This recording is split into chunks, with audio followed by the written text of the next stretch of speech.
Simple ഹിന്ദിയിലേക്ക് എല്ലാവർക്കും സ്വാഗതം. മത്ത് എന്നാണ് നമ്മളിന്ന് പഠിക്കാൻ പോകുന്നത്. നമ്മൾ പല കാര്യങ്ങൾക്കും മത്ത് ഉപയോഗിക്കാറുണ്ട് അല്ലേ? തൂ മത്ത് ദേഖ്, തൂ മത്ത് ആ, തൂ മത്ത് ജാ, തൂ മത്ത് ബോൾ, തൂ മത്ത് ദേഖ് എല്ലാം മത്ത് വെച്ചേക്കും. അപ്പോൾ തൂ എന്ന് പറയുമ്പോൾ നീയാണ്. നീ കാണരുത്, നീ എടുക്കരുത്, നീ പോകരുത്, നീ വരരുത്. അപ്പോൾ നീ എന്ന് പറയുമ്പോൾ എല്ലാം തൂ ചേർത്ത് പറയുക. അരുതാണ് മത്ത്.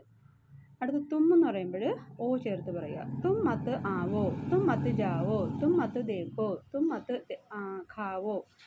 നിങ്ങൾ വരാതിരിക്കുവിൻ, കഴിക്കാതിരിക്കുവിൻ, പോകാതിരിക്കുവിൻ, ഇങ്ങനെയൊക്കെ പറയാം. അടുത്തത് തും മത്ത് ജാവോ, നിങ്ങൾ പോകാതിരിക്കുവിൻ. തു ജൂട്ട് മത്ത് ബോൾ, നീ കള്ളം പറയരുത്. തും ജൂട്ട് മത്ത് ബോലോ, നിങ്ങൾ കള്ളം പറയാതിരുന്നാലും. ആപ് ജൂട്ട് മത്ത് ബോലിയെ, താങ്കൾ കള്ളം പറയാതെ ഇരുന്നാലും. ആ വഹാമത് ജായേ, താങ്കൾ അവിടെ പോകാതിരുന്നാലും.